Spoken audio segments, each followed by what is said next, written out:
সাথে আবৃত্তিকার জয়ন্ত ঘোষ এবারের মঞ্চে এবং নন্দিনী লাহা সোম।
নতুন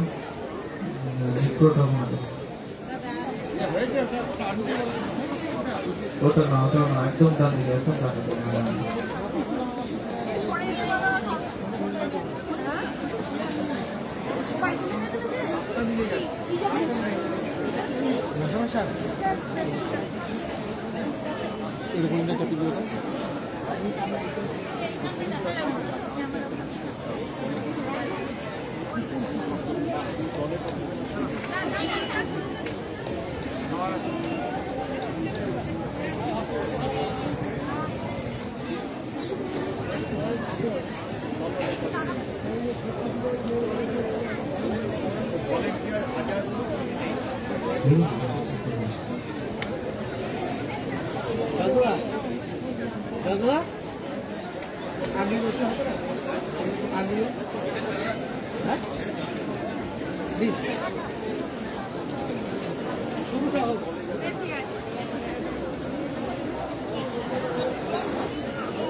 hello. Hello, check, hello. Hello, 1, 2, 3, 4, 5, 6, 7, 8, 9, 0. Cool.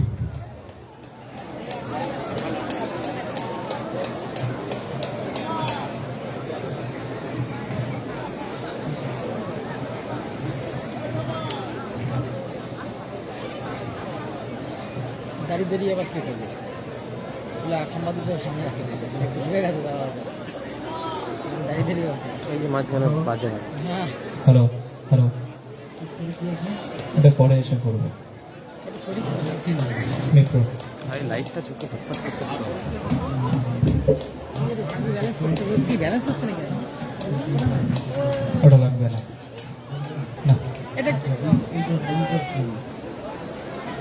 এই মাইক্রোফোনটা একটু সরিয়ে দিও দাদা দাদা হ্যালো এইটা হ্যালো একটু সরিয়ে দিও হ্যালো বাড়াও হ্যালো হ্যালো আরেকটু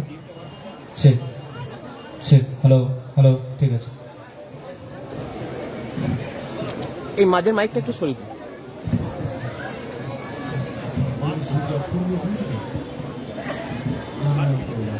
তুমি অফ করো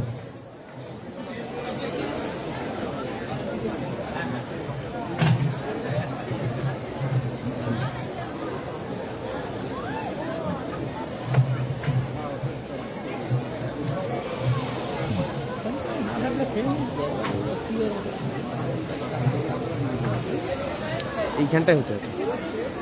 আমাদের জন্য এটা- হুম অ্যাকচুয়ালি তো আমাদের বাস সাইডে অনেকটা আমাদের বাস সাইডে চলে গেছে। এই বাসটা না থাকলে তো কিছু জায়গা পাবো না। এখন মাঝখানে এত স্টেজের সামনে কে জানে কোন প্যান্ডেল মানে স্টেজটা ভালো লাগে, স্টেজটা দূর থেকে দেখো এইভাবে ভালো। হ্যাঁ অথচ কালকে এইখানে একটা মোটামুটি যা ছিল তার ডাবল বিট ছিল, দূর থেকে স্ক্রিন দেখা যায় না, বলো এটা খুলে দিয়ে ছিল। ক্যামেরার খুব অসুবিধা হয়ে যাবে। দূর থেকে অনেক ভালো শুরু হওয়ার 2 মিনিট পরেই শুরু হবে কিন্তু বন্ধ। হয় না, যে কোনো ভালো প্রোগ্রাম হলে তখন ওরা নেমে যায় না। আর যদি অর্কেস্ট্রা হয় ঠিক আছে, সিঙ্গারকে ধরতে গেলে আমি পুরো টোটাল করতে গেলে লাইভ প্রোগ্রাম হয় নাকি, ফেসবুক ইউটিউব লাইভ হচ্ছে আমার, এইভাবে কোনো দিনের প্রোগ্রাম হয় দাঁড়িয়ে থাকতে হবে তাকে। মাস্টার করে দিয়েছিল তো। নমস্কার, শুভ সন্ধ্যা আপনাদের সকলকে যারা সবরা মেলাকে কেন্দ্র করে আজকে এখানে এসে উপস্থিত হয়েছেন। আজকেই সবরা মেলার প্রথম দিন 23 থেকে 29 এই কটা দিন ধরে চলবে এবং সবরা মেলাকে কেন্দ্র করে প্রথম দিনেই দেখছি বেশ একটা সাড়া পড়ে গেছে এখানে।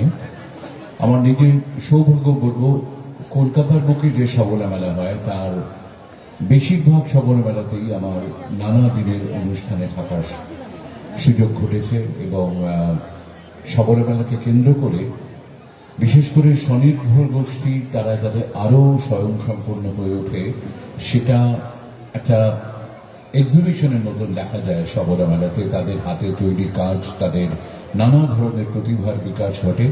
সেই কারণে অন্য যে কোনো মেলার থেকে সবরা মেলার একটা আলাদা বৈশিষ্ট্য আছে এবং বিশেষ করে মহিলারা যারা এই স্বনির্ভর গোষ্ঠীর মধ্যে থেকে স্বনিযুক্তি প্রকল্পের মধ্যে দিয়ে নিজেদেরকে আরো বেশি আত্মনির্ভর করে তুলছেন, আর্থিক দিক থেকে স্বনির্ভর হয়ে উঠছেন, এটা আমাদের বাংলার অর্থনীতি এবং সামাজিক দিক থেকে খুব বড় ব্যাপার। আর তার সঙ্গে যারা অনিবার্যভাবে জড়িয়ে থাকে এই ধরনের বড় মাপের মেলাতে সাংস্কৃতিক অনুষ্ঠান প্রতিদিন সন্ধ্যেবেলাতে। আজকে আমাদের আপনাদের সামনে আসার সুযোগ করে দিয়েছেন মেলা কর্তৃপক্ষ। নন্দিনী আমার সঙ্গে রয়েছে এবং রয়েছে জয়ন্ত। জয়ন্ত তো এখানকারই ছেলে, ওর অনেক স্মৃতি, অনেক কিছু, ওর শিকড় এখানে। তারপরে ওর নিজের আরো নিজেকে একজন মানুষ হিসেবে প্রতিষ্ঠা করার জন্য, উন্নীত করার জন্য যা যা করা দরকার সেটার জন্য কলকাতার শহরকেই বেছে নিয়েছে। ভারতবর্ষের আরো নানা জায়গায় গেছে, কিন্তু শিকড়টা ওর এখানে কাটোয়াতেই প্রকৃত। নন্দিনীর সঙ্গেও কাটোয়ার মোটামুটি যোগাযোগ কি আছে হয়তো নন্দিনী আপনাদের ভালো করে বলবে, কিন্তু আমি আস্তে আস্তে শুনছি না ওদের দুজনেরই কাটোয়ার বলতে বেশ একটু আত্মিক একটা সম্পর্ক বোধ করে। আমার সঙ্গে যে আত্মিক সম্পর্ক নেই সে কথা বলবো না, যেটা আছে সেটা হলো আরো বেশি করে শৈল্পিক সম্পর্ক, মানে শিল্পের কাজে আপনাদের কাছে আসা এর আগেও কয়েকবার হয়েছে। সেটা সত্যি কথা বলতে কি যাত্রা করতেও এখানে এসেছিলাম, এখানে এর আশপাশে অনেক জায়গায় থিয়েটার করতেও এসেছি, আর সংবাদ পাঠের কারণে অনেকের কাছেই একেবারে সুদূর গ্রাম বাংলার মানুষ, প্রত্যন্ত এলাকার মানুষ কিন্তু যারা টেলিভিশন দেখেন তাদের কাছে আমাদের একটা পরিচিতি হয়েই থাকে। গেলে তারা যেভাবে সাদরে অভ্যর্থনা করে নেন সত্যি খুব ভালো লাগে। আজকে আমাদের এখানে মূলত আপনারা জানেন আবৃত্তির অনুষ্ঠান। জয়ন্ত নিজের উদ্যোগ নিয়ে আবৃত্তি শিল্পী সংস্থা নামে একটি সংগঠন তৈরি করেছে এবং তারপর তাতে সামিল হয়েছেন অসংখ্য মানুষ যারা আবৃত্তি শিল্পকে ভালোবাসেন, সেটা নিয়ে চর্চা করতে চান এবং তার পরিধি সারা বাংলার বিভিন্ন জেলায় যেমন আছে, ভারতবর্ষেরও নানা প্রান্তে, অতি সম্প্রতি বিদেশেরও কিছু আবৃত্তি শিল্পী যারা আগ্রহী তারা এই সংস্থার সঙ্গে যুক্ত হয়েছেন এবং নানা ধরনের অনুষ্ঠানে অংশ নিয়েছেন। আমরা তিনজনে একসঙ্গে মঞ্চে উঠলাম এই জন্যে যে ফিরবো তো একই পথে এবং তিনজনে একই সঙ্গে, কাজে একজনের পর একজন না এসে আমি একটু করলাম, জয়ন্ত একটু করলো, নন্দিনী একটু করলো, আপনাদের সামনে মঞ্চে বেশ খানিক্ষণ সেই সূত্রে বসেও থাকা গেল। আর মানুষের পরিচিতি তো এইভাবেই হয়। আমি একেবারে শুরুতে এখানকার মানুষের কাছে খুবই পরিচিত একজন কবি, যদিও তিনি নিজে উত্তর চব্বিশ পরগনার মানুষ, শ্যামনগরে তার বাড়ি, শুভ দাশগুপ্ত নামটি কিন্তু আবৃত্তির যারা শিল্পী, আবৃত্তি যারা ভালোবাসেন এবং কবিতা যারা ভালোবাসেন সকলের কাছে খুব আদৃত একটি নাম। শুভদার লেখা আমাদের ভীষণ ভালো লাগে। ঠিক তেমনি একটি খুব আমার ভালো লাগার কবিতা দিয়ে আজকের আমাদের অনুষ্ঠান শুরু করছি। এই কবিতাটির নাম একলব্য। একলব্য আমাদের অত্যন্ত পরিচিত একটা চরিত্র, মহাভারতের একলব্য, যাকে অর্জুনকে সর্বশ্রেষ্ঠ করে তোলার তাগিদে দ্রোণাচার্য যার বুড়ো আঙুলটি গুরু দক্ষিণা হিসেবে চেয়ে নিয়েছিলেন, সেই একলব্য, তাকে নিয়ে এই কবিতাটি লেখা শুভ দাশগুপ্তের। গভীর অরণ্যে ক্লান্ত একলব্য ঘুমুচ্ছিল। পা টিপে টিপে সন্তর্পণে চলাচল করছিল বাতাস। হঠাৎ একলব্যের ঘুম ভেঙে গেল। উঠে দেখল কেউ কোথাও নেই, সব ফাঁকা। তার তীর, ধনুক, বর্ষা, বল্লম, ঢাল কিচ্ছু নেই, সব উধাও। মাথাটা কেমন ঘুরে গেল একলব্যের। একলব্য ভয় পেল। ভয় পেয়ে সে ছুটতে লাগলো। ছুটতে ছুটতে ছুটতে ছুটতে ছুটতে একসময় অরণ্য অগভীর হয়ে এলো। সামনে প্রশস্ত পথ, সেই পথে শান্ত এক ঋষি ধীর পায়ে হেঁটে যাচ্ছেন। একলব্য দৌড়ে তাঁর কাছে গেল, ছোঁয়াচ বাঁচিয়ে সাষ্টাঙ্গে প্রণত হলো। তারপর বলল, মহোদয়, অর্জুন, যুধিষ্ঠির, দ্রোণাচার্য সবাই কোথায় গেল? কাউকে দেখছি না। ঋষি হেসে বললেন, ওরা কেউ নেই, ওরা সবাই এই অরণ্য ছেড়ে চলে গেছে। কোথায়? বঙ্গদেশে, কলকাতায়। পরদিন সকালে ক্যানিং লোকালের প্রচন্ড ভিড়ে সিদ্ধ হতে হতে একলব্য এসে শিয়ালদা স্টেশনে নামল। লাখ লাখ মানুষ পিলপিল করে ছুটছে। একলব্য ভাবল, যুদ্ধ লেগেছে তাহলে। কিন্তু এ কেমন যুদ্ধ? ঢাল নেই, তরোয়াল নেই, কারো হাতে তীর ধনুক নেই, ঘোড়া নেই, হাতি নেই। একলব্য ঘাবড়ে গেল। একটা উঞ্চ হোমগার্ড চালুয়ারি এক বাচাল বউয়ের সঙ্গে রঙ্গ করছিল। একলব্য হোমগার্ডটিকে সৈনিক ভেবে প্রশ্ন করলো, মান্যবর, যুদ্ধটা কোথায় হচ্ছে? যুদ্ধ? কোথায় যুদ্ধ? এই যে এত সৈন্যদল ছুটছে, সৈন্য, যুদ্ধ, সকালে মার টেনেছিস, দেব সালা ধরে গাড়াতে ঢুকিয়ে যা ভাগ। একলব্য আবার ঘাবড়ে গেল। চালুয়ারি বউটা অসভ্যের মতো হাসছে। একলব্য এগিয়ে গেল। মৌলালির মোড়ে জমাট দইয়ের মতো জ্যাম। কলকাতাকে কান ধরে দাঁড় করিয়ে রেখে বিশাল এক মিছিল চলেছে। চিৎকার, হইচই, স্লোগান। একলব্য অবাক হয়ে ভাবলো, যাক, যুদ্ধ এবার তাহলে সত্যিই লেগেছে। এত পতাকা, ধ্বজা, লাঠি, রক্তের দোলা লাগলো একলব্যের। মিছিলের পাশাপাশি চলতে চলতে একজনকে প্রশ্ন করলো, কোথায় যুদ্ধ হচ্ছে? তোমরা কারা? তোমরা কোন দিকে, কৌরব না পাণ্ডব? লোকটা তীক্ষ্ণ চোখে একলব্যকে পা থেকে মাথা অব্দি মেপে নিয়ে বলল, আমরা ঝান্ডব। তার মানে আমরা ঝান্ডা বহন করি। কার ঝান্ডা? বুধবারে জাতীয় দলের, বৃহস্পতিবারে আন্তর্জাতিক দলের, শুক্রবারে জেলা, শনিবারে পাড়ার, এইরকম চলতে থাকে। একলব্য আবার ঘাবড়ে গেল। আচমকা প্রশ্ন করলো, আচ্ছা, অর্জুন, যুধিষ্ঠির, দ্রোণাচার্য এরা সবাই কোথায়? যুদ্ধটা ঠিক কোনখানে হচ্ছে? মিছিল পায়ে পায়ে এগিয়ে গেল। একলব্য জনে জনে একই প্রশ্ন বারবার করতে লাগলো, যুদ্ধটা ঠিক কোনখানে হচ্ছে? যুদ্ধটা ঠিক কোনখানে হচ্ছে? যুদ্ধটা ঠিক। হঠাৎ সশব্দে একটা বোমা ফাটলো। প্রচন্ড ছুটোছুটি, হুড়োহুড়ি, ঠেলাঠেলি, বাসের হর্ন, পুলিশের সাইরেন, মানুষের আর্তনাদ, ছত্রভঙ্গ, টিয়ার গ্যাস, চোখ জ্বালা, তারপর ভীষণ শব্দ, বুড়ুম ক্রম, গুলি চলছে। লোক ছুটছে, লোক পড়ে যাচ্ছে। একজনকে মারিয়ে ঠেকলে অন্যজন পালাচ্ছে। একলব্য ভেড়া চাকা খেয়ে গেল। ভিড়ের ঠেলা সেও ছুটতে শুরু করলো। ছুটতে ছুটতে ছুটতে ছুটতে ছুটতে একটা অন্ধ গলির ভেতরে একটা ছোট্ট দোকানের আধখোলা দরজা দিয়ে ভেতরে সেদিয়ে গেল একলব্য। কৌটোর মতো ছোট্ট দোকান ঘর, একপাল ভয়াক্ত বিপন্ন মানুষ, সন্ত্রস্ত, শব্দহীন। একলব্য জিজ্ঞেস করলো, কি হয়েছে এখানে, কি হয়েছে? একজন ফিস ফিস করে বললো, যুদ্ধ, যুদ্ধ লেগেছে। যুদ্ধ? কোথায়? অর্জুন, ভীম, যুধিষ্ঠির, দ্রোণাচার্য সবাই কোথায়? কেন? ওদের কি দরকার? আমি ওদের দেখিয়ে দিতে চাই যুদ্ধ কাকে বলে। আমি একলব্য, ছলনা করে, ঈর্ষা করে, ধাপ্পা দিয়ে আমাকে হারানো যায় না। বলতে বলতে একলব্যের কিরকম রোগ চেপে গেল। সে চিৎকার করতে লাগলো, দ্রোণাচার্য আমাকে অপমান করে তাড়িয়ে দিয়েছেন, আমাকে অস্ত্র শিক্ষা দিতে অস্বীকার করেছেন, অর্জুনের স্বার্থে আমার গুরু ভক্তির সুযোগে আমার বুড়ো আঙুল ছিনিয়ে নিয়েছেন, তবু আমি হারিনি, আমি হারতে জানি না। দোকানদার দমবন্ধ কুঠুরে অসহ্য উৎকণ্ঠায় এতক্ষণ ঠক ঠক করে কাঁপছিল। একলব্যের এরকম বেপরোয়া চিৎকারে ভয় একেবারে মরিয়া হয়ে উঠল।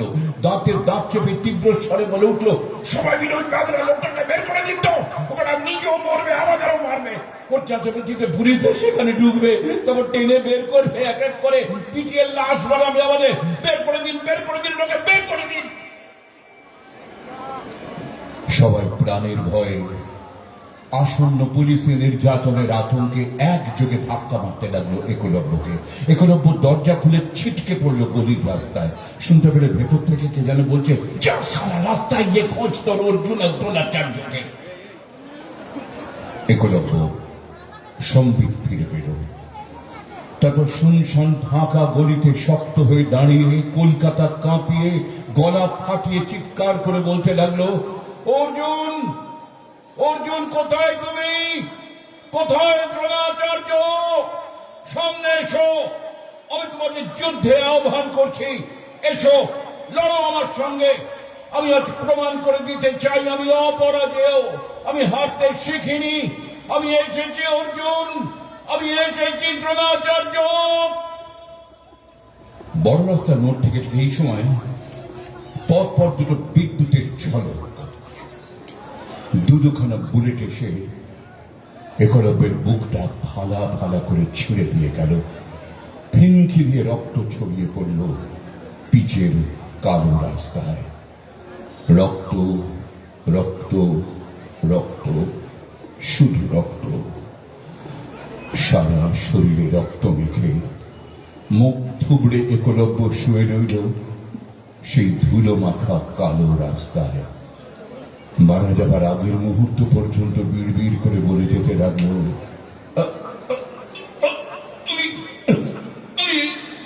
এসেছি, ও অর্জুন, আমি এসেছি, ও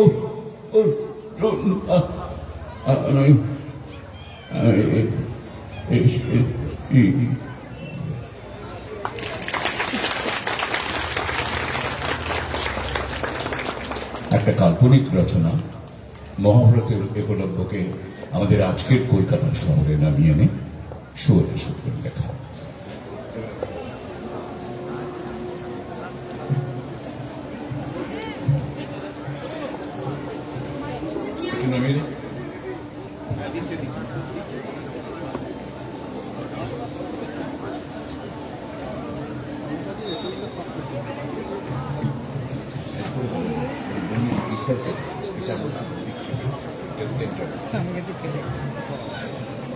আমার এখানে জানাবে দিয়ে আমি তো প্রতি ঠিক করি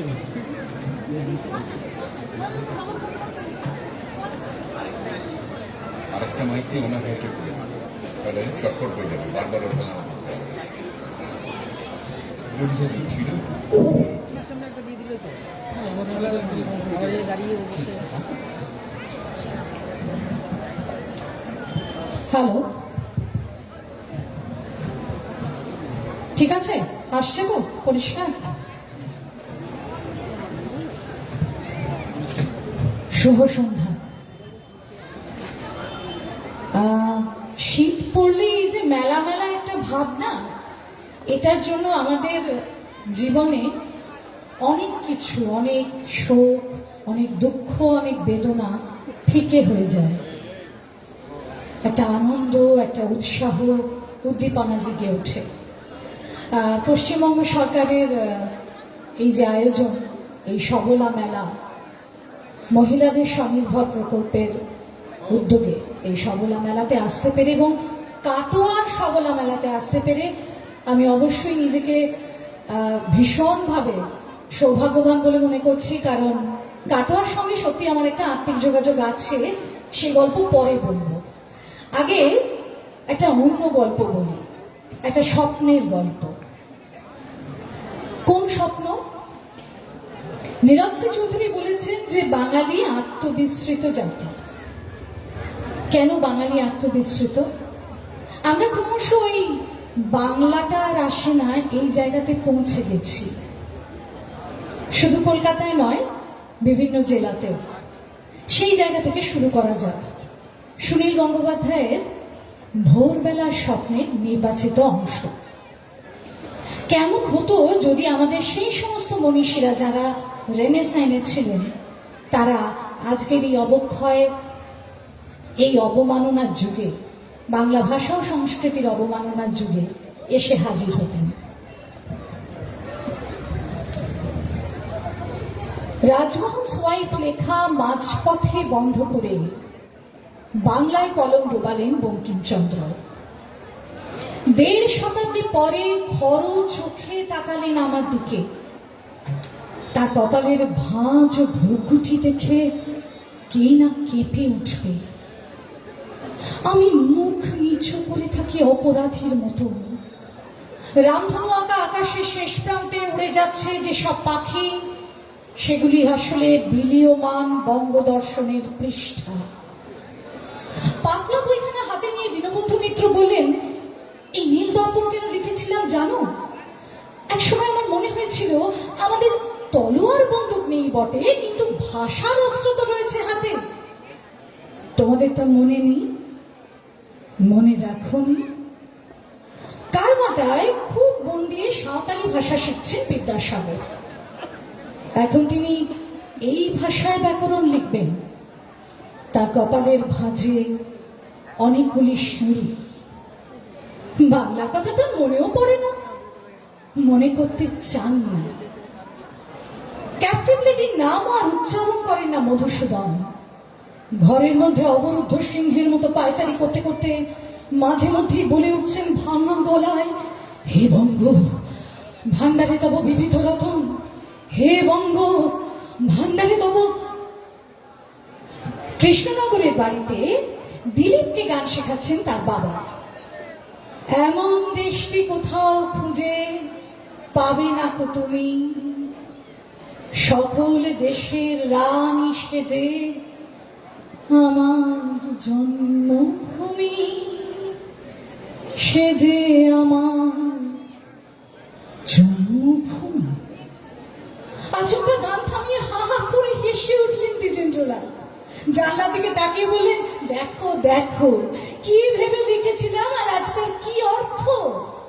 সকল দেশের রানী, সে যে চাকরানী হতে চলেছে আমার দেশ। দর্শক আসন শূন্য, মঞ্চে একা গিরিশচন্দ্র, দু চোখে জলের ধারা। ফিস ফিস করে বলছেন, আমার সাজানো বাগান শুকিয়ে গেল, আমার সাজানো বাগান শুকিয়ে গেল। তারা সম্পর্কে হাতছানি দিয়ে ডেকে শরৎচন্দ্র বললেন, জানো শিশির নামে ছেলেটি ইংরেজি অধ্যাপনা ছেড়ে বাংলায় নাটক করছে। তারাশঙ্কর বললেন, কে শিশির? এখন কেউ তাকে চেনে না। সত্যি কথাটা শুনবেন দাদা, শতবার্ষিকী হলেই আমাদের সবাই ভুলে যায়। নজরুল বললেন, তাই তো আমি চলে যাচ্ছি ওপারে বাংলাদেশে।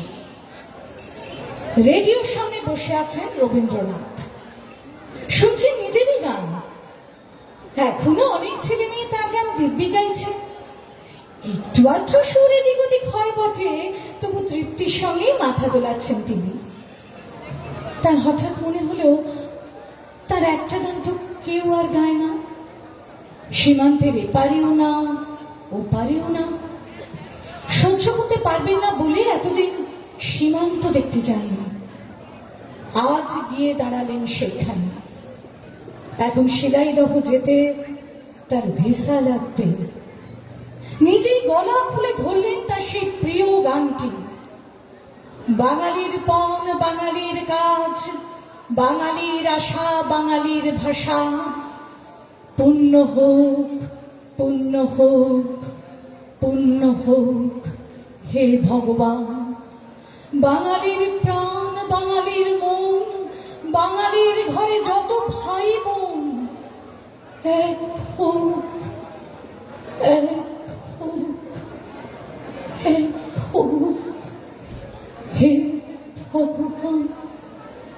হে কি রবীন্দ্রনাথ কাঁদছেন?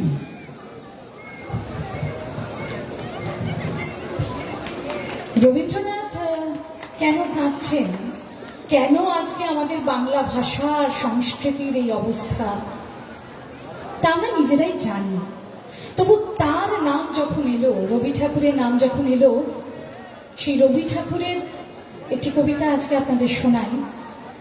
একটা গল্প বলতে পারেন, সেই সময়ের গল্প যখন তেলের প্রদীপ জেলে ফরাস পেতে চাকরেরা গল্প শোনাতো বাড়ির ছোটদের। শেষ সপ্তাহ কাব্যগ্রন্থ থেকে পীরসুজের উপর পিতলের প্রদীপ। পীরসুজের উপর পিতলের প্রদীপ খড়কে দিয়ে উস্কে দিচ্ছে থেকে থেকে। হাতির দাঁতের মতো কোমল সাদা পঙ্খের কাজ করা মেঝে, তার উপরে খান্দুয়ের মাদুর পাতা। ছোট ছেলেরা জড়ো হয়েছে ঘরের কোণে মিটমিটে আলোয়। বুড়ো মোহন সর্দার, কলপ লাগানো চুল বাবরি করা, নিষ্কালো রং, চোখ দুটো যেন বেরিয়ে আসছে। শিথিল হয়েছে মাংস, হাতের পায়ের হাড়গুলো দীর্ঘ, কণ্ঠস্বর সরু মোটায় ভাঙা। রোমাঞ্চ লাগবার মতো তার পূর্ব ইতিহাস। বসেছে আমাদের মাঝখানে, বলছে রঘু ডাকাতের কথা। আমরা সবাই গল্প আঁকড়ে বসে আছি। দক্ষিণের হাওয়া লাগা ঝাউডালের মতো দুলছে মনের ভিতরটা। খোলা জানলার সামনে দেখা যায় গলি।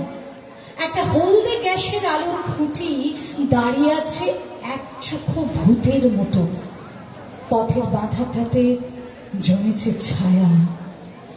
গলির মোড়ে সদর রাস্তায় বেলফুলের মালা হেঁটে গেল মালি।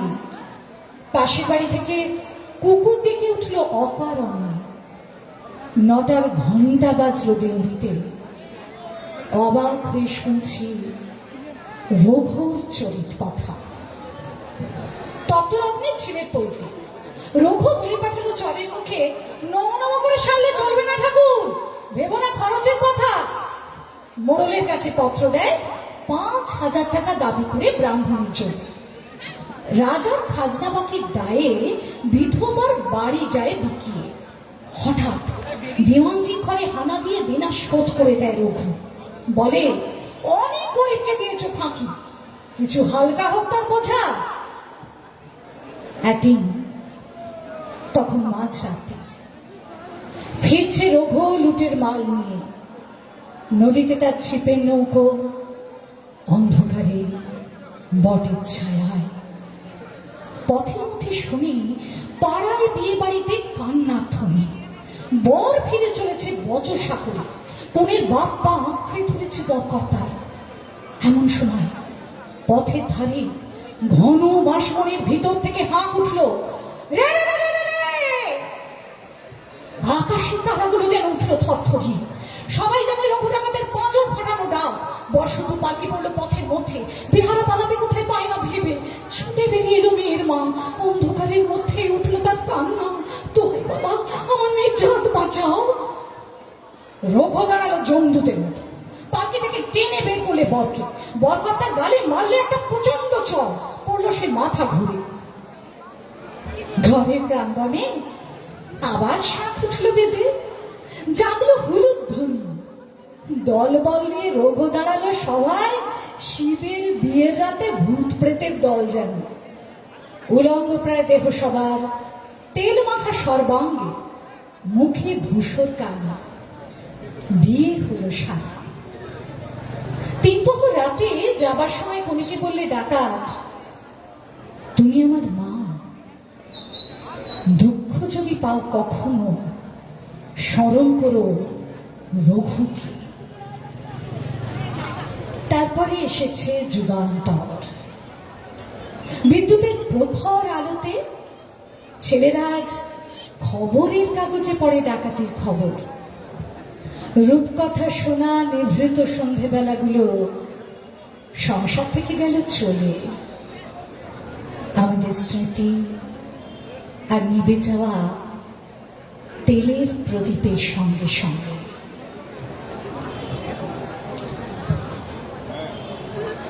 এরপরে যে কবিতায় যাব তার সঙ্গে বাঙালির বেড়ানোর একটা সম্পর্ক আছে।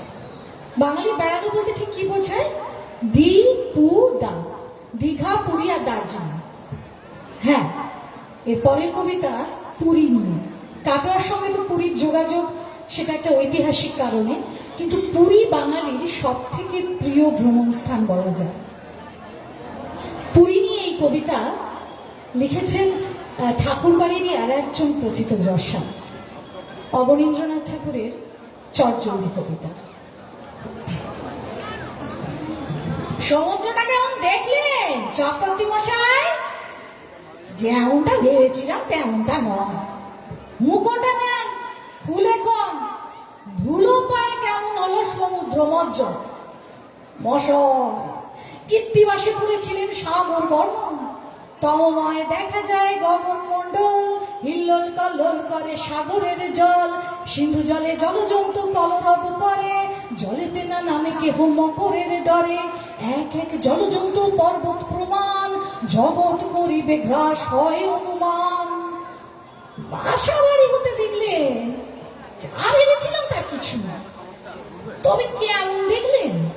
সাগর যোজন শত দেখি খালি জুড়ি, এই যে খোড়ে নদীর খাল মশা, কোনো চিন্তা নাই, গামছাখানা কাঁদিয়ে তেল মেঘে গেলেন ডুব দিতে একলাই। দর্প ছিল কেশনগরে কলেজের ছেলে, ও অবহেলে সাঁতরে খোড়ে পাড়ায়। পাচ্ছে গিয়ে দেখি কৃত্তিবাস চা লিখে গেছে তাই, উত্তাল তরঙ্গ সমাকুল, কুল কিনারা নাই। পার হতেই ঢেউ থেকে লাগলো ভয়, বলি ও চক্রবর্তী আর নিকটবর্তী হওয়া নয়। বুঝি না কোন সাহসে সাগরের এত কাছে আছেন বসে বেঁধে বালুর ঘর। বাপরে বাপ, কি চরিটা! বুঝি না সারা রাত জগন্নাথের কি প্রকারে ঘুম হয়। আমরা মানুষ বই তো নয়। আরে সাহেব শুভ রয়েছেন, আপনার কি ভয়? ওই একটা কথা, দেন হুঁকোটা, কুয়োতলাটা ঘুরে আসি চট জলদি। হুঁকোর পর থেকে উড়ে যেতে চায় কলকি, কাজে উড়িষ্যা দেখা এরে কয়। যে মেলাতে আজকের অনুষ্ঠান এবং যে মেলার মঞ্চে আমরা দাঁড়িয়ে আছি, সবলা মেলা, মেয়েদের স্বনির্ভর প্রকল্প। এতক্ষণ একটা টাইম ট্রাভেল চলছিল, আমরা আমাদের বিভিন্ন মনীষীদের কথা শুনছিলাম এবং ঠাকুর বাড়ির রবীন্দ্রনাথ ঠাকুর তো আমাদের বাঙালির ঈশ্বর, তারপরে অবনীন্দ্রনাথ ঠাকুরের কবিতা শোনালাম। এরপরে যেখানে আসছি, হ্যাঁ, মেয়েদের কথা বলতে আসছি। প্রমোদ বসু আইন প্রমাণ চেয়েছে। ললিত খুন করেছে শ্যামলীকে, ভোলা পাশের বাড়ির কাজের মেয়েটিকে। বিয়ের 13 মাস বাদেই হালদার বাবু গলা টিপে মেরে ফেলেছেন তার গর্ভবতী স্ত্রীকে। ননিবালারা বর্তমানে তার 50 বছরের জীবন সঙ্গী প্রাণ কিশোর চিটে পুটে খেয়েছেন পুত্রবধূর যৌবন। ঘুমন্ত মেয়ের বুকে আলতো হাত ঠেকিয়ে বাবা হিসেব নিয়েছে সামুদ্রিক ঢেউয়ের। জেরা করবার ছলে দারোগা সাহেব থানার মধ্যেই চুরি করেছে দাসী করালির 4-4টে রাত।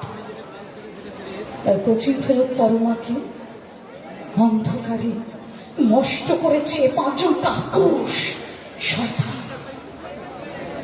তবু শ্যামলী বলেছিল ভালোবাসি। কাজের মেয়েটি বিশ্বাস করেই এসেছিল একা ভোলার ঘরে। মৃত্যুর আগের মুহূর্তেও হালদার বাবুর পা ধরে ডুব করে উঠেছে তার স্ত্রী, আমাকে মেরো না, তুমি যা চাও তাই পাবে। প্রাণ কিশোরের বৌমা বলেছিল, আমি তো আপনার মেয়েরই মতন বাবা। শরীরে বাবার কাম, হাহাকারে পুড়ে মরল মেয়েটি। পায়ে ধরে করালিও কেঁদেছে, সাজা দেন বাবু, সাজা দেন, ইজ্জত নেবেন না। আর ফুরিয়ে যাবার আগে পরমা বলেছিল, আমি কি আপনাদের বোন নই? কিন্তু কেউ শোনেনি কারো কথা। আইন প্রমাণ চেয়েছে। রিপু, তুমি এদের এত কাম দিলে, প্রমাণ দেবে না?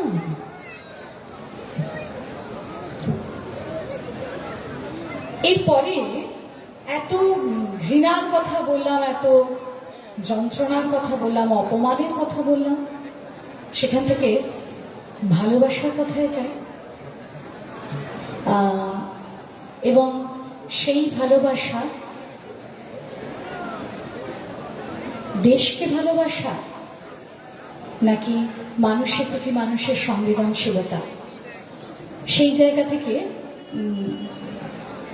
একটু ওই যে আত্মিক যোগাযোগের কথাটা, সেটা বলতেই হচ্ছে। আমার দাদা শ্বশুরের নাম ভক্তভূষণ সোম। কাটোয়া সমবায় সমিতির প্রতিষ্ঠাতা সদস্য তিনি ছিলেন। তিনি স্বাধীনতা সংগ্রামী ছিলেন এবং ইংরেজ আমলে তার মাথার দাম হয়েছিল 5,000 টাকা সেই সময়।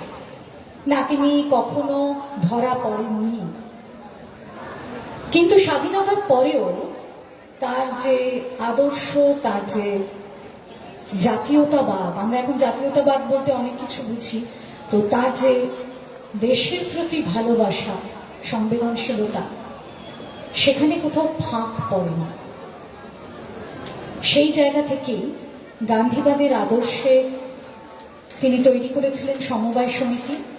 মূলত এই দেশে উদ্বাস্তু হয়ে আসা যে সমস্ত তাঁতিরা, তাদের হাতে কিছুই ছিল না, তারা যাতে তাঁত বুনে, সমবায় সমিতি তাদেরকে যে সুতো দিতেন, সেইখান থেকে তাঁত বুনে তারা যাতে কিছু অর্থায়ন করতে পারেন। তো সেই কাটোয়াতে দাঁড়িয়ে আছি, সেই মঞ্চে দাঁড়িয়ে আছি, তার জন্য আমি গর্বিত। সেই জায়গা থেকে শেষ কবিতা শোনাব। যদি এইরকম একটা দুঃসময় গান্ধীজি ফিরে আসতেন, কি হতো? স্বাধীনতার 75 বছর তো, সামনের বছরই ধরুন গান্ধীজি ফিরে এলেন। স্বাধীনতার 75 বছরের রাতে তিনি ফিরে এসে কি চাইতেন? রূপক চক্রবর্তীর স্বাধীনতা 75। গান্ধীজি চলেছেন স্বাধীনতার 75 বছরের দিকে। রাত এখন 11টা, একটু বাদেই তিনি পেরিয়ে যাবেন মধ্যরাত আর 75টা বছর। গান্ধীজি চলেছেন খানিকটা সামনের দিকে ঝুঁকে, জানেন একটু বাদেই 3টে বুলেট ছুটে আসবে তার দিকে। তবু জনসমুদ্রের তীরে বসে লবণ আইন অমান্য করবার জন্য তিনি বদ্ধপরিকর। সুবিশাল তেরঙ্গা নিয়ে যারা পিছনে পিছনে আসছে, তারা গাইছে শুভ্র জ্যোৎস্না পুলকিত ইয়ামিনী, ফুল্ল কুসুমিত দ্রুমদল শোভিনী,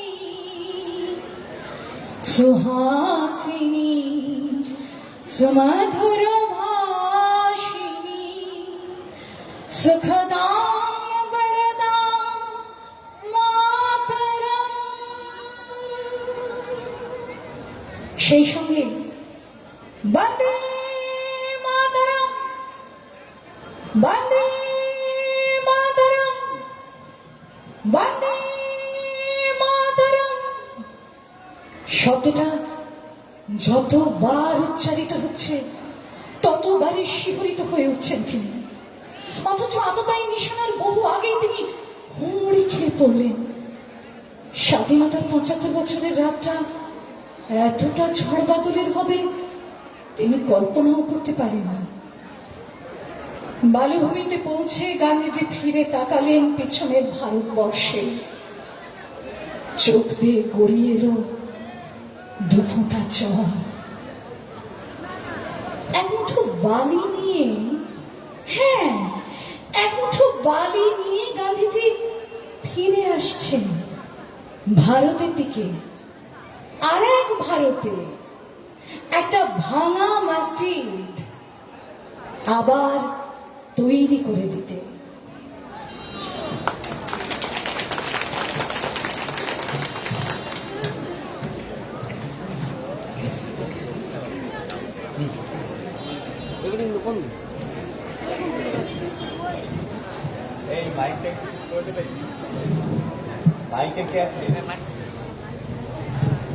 যাচ্ছি যাচ্ছি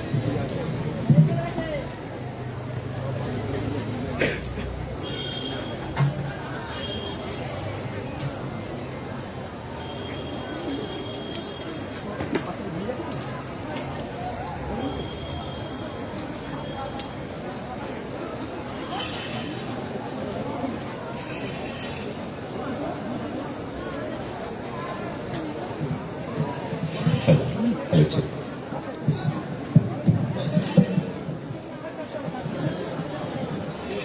হ্যালো হ্যালো যাই আছে হ্যালো হ্যালো হ্যালো চেক ড্রাই হ্যালো হ্যালো হ্যালো ঠিক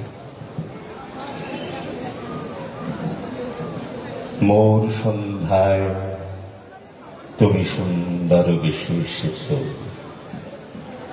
তোমায় করিব নমস্কার।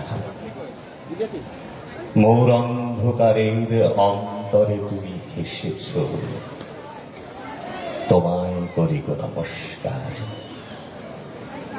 এই নম্র নীরব সৌম্য গভীর আকাশে, এই শান্ত সুধীর তন্দ্র নিবিড় বাতাসে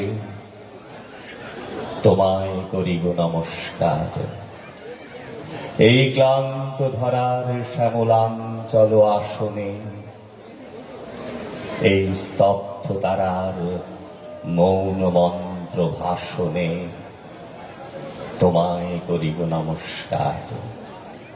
এই কর্ম অন্তে নিভৃত পান্থশালাতে তোমায় করিব নমস্কার। এই গন্ধ গহন সন্ধ্যা কুসুম মালাতে তোমায় করিব নমস্কার। কথায় কথায় আজ হয়ে যাবে দেরি, জটিল জালের ফাঁকে শুধু আড়াআড়ি ঠোঁট দুটো একটু খুলুন। কিরকম আছেন বলুন? হৃদয়টা আছে নাকি খালি? হাওয়ায় সে দেয় করতালি, শরীরটা সয়ে যায় কয়েদি জুলুম। কিরকম আছেন বলুন? মাথার ভিতরে সেই জ্যোৎস্নার গাছে মেধার ফুর্তি আজও আছে নাকি গেছে? নাকি শুধু উড়ে যায় বৃথায় বেলুন? কিরকম আছেন বলুন? জীবন বিদীর্ণ করে সময়ের ভেড়ি একা বেজে দেখে যায় সব জারি জুড়ি, তার নিচে পরান্তে একটু মেঘ উড়ে। কিরকম আছেন বলুন? কিরকম আছেন বলুন? আমি শুরু করেছিলাম কবিগুরুর গীতিমাল্য কাব্যগ্রন্থ থেকে একটি কবিতা, এবং তারপরে যে কথা আলাপচারিতা হচ্ছিল সেটাও একটি কবিতা, কবি ব্রত চক্রবর্তীর কিরকম আছেন বলুন। কাটোয়া আমার মাতৃভূমি, আমার মাটি, সুতরাং একটা টান তো রয়েছে। সবলা মেলার অ্যাডমিনিস্ট্রেটিভ অথরিটি আমাদেরকে আমন্ত্রণ জানিয়েছেন, কৃতজ্ঞতা তাদের। এবং কাটোয়ার দিগন্ত এবং আরেকটি মানুষ আমার খুব প্রিয় ভাতৃপ্রতিম প্রসূন শর্মা সামন্ত, তার সঙ্গে আমাদের যোগাযোগ হয় আর কি, সতীনাথ দা এবং আমি নন্দিনী। তো কাটোয়ায় এসে এটা ভালো লাগছে, এবং এখনো এই শীতের মধ্যে আপনারা বসে আবৃত্তি শুনছেন, এটা একটা বড় পাওনা। কারণ 1978 সেই সময়টায় আমরা একটা আবৃত্তি নিয়ে একটা রিভলিউশন করার চেষ্টা করেছিলাম, যে আবৃত্তি চল কাটোয়ারবাসীর, কাটোয়ার ছাত্রছাত্রীরা শিখুক আবৃত্তি। পরবর্তীকালে হয়তো হয়েছে এখন, এবং এখনো যারা সামনে বসে আছেন আবৃত্তি শোনার জন্য, আমি তাদেরকে স্যালুট জানাই, শ্রদ্ধা জানাই, প্রণাম জানাই। এবং সবাই ভালো থাকবেন, কাটোয়াবাসী সবাই ভালো থাকুক, আন্তরিক শুভকামনা। সতীনাথদা বসে আছে, তাকে আমি চুপ করিয়ে রেখে আমি বরবার বলতে চাই না। আমি কিছু বলবো, সতীনাথদাও কিছু বলবেন, আমরা এইভাবেই ভেবেছিলাম। তো নন্দিনী ও শেষ করে ফেলেছে, তো সতীন্দ্রদার কাছে যাই, তারপর আবার আমি আসবো। এই মাইকটা আমাকে ওখানে সেট করে দিলে ভালো হয়।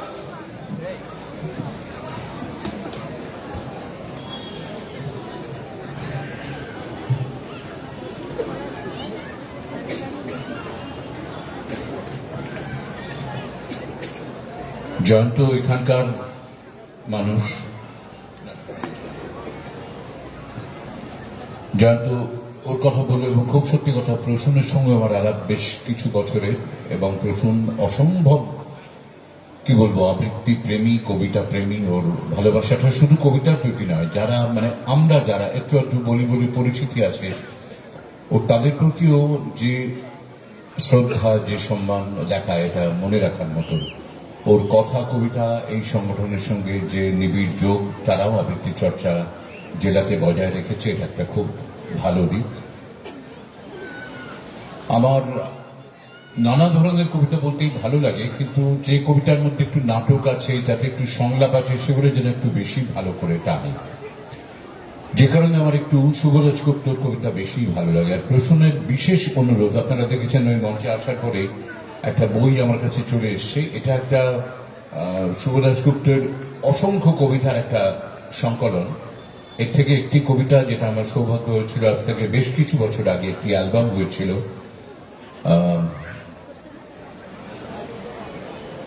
ভয় কিসের বলে।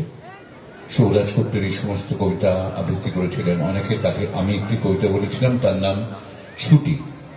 ঘটনাচক্রে বহু মানুষের সেটা খুব ভালো লেগেছিল। তো প্রসূনের একান্ত ইচ্ছে যে সেইটা আমি যেন শোনাই, সেটা একটু পরে বলছি। আপাতত শুভদাস গুপ্তেরই আরেকটা কবিতা আপনাদের বলবো। এটাতেও মহাভারত আছে, এটাতেও আমাদের এই সময় আছে, বা বলতে পারেন এই যে নির্বাচনকে কেন্দ্র করে আমাদের দেশ উত্তাল হয়ে পড়ে, রাজ্য উত্তাল হয়ে পড়ে, আমরা খুব ব্যস্ত হয়ে পড়ি। কলকাতায় কদিন আগেই পুরসভার নির্বাচন গেছে, তার কিছুদিন আগে বিধানসভার নির্বাচন, আবার আগামী আমরা দিন গুনছি 24 সালে কেন্দ্রে কি হয় কি না হয়।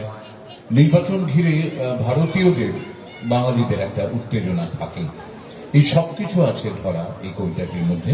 শুভদাস গুপ্তের কবিতা সবই মায়া। আসলে এটা ঠিক, আমরা জীবনে যাই করি, পড়াশোনা করি, বিরাট বিদ্বান হই, অনেক গাড়ি বাড়ি করি, অনেক যশ নাম খ্যাতি প্রতিপত্তি হোক, অনেক দুর্নামও করেন। সুনাম দুর্নাম দুটোই মানুষের নানা রকম ভাবে হয়, কিন্তু শেষের দিনে গিয়ে মনে হয় সবই মায়া। এসেছি খালি হাতে, যাবো খালি হাতে।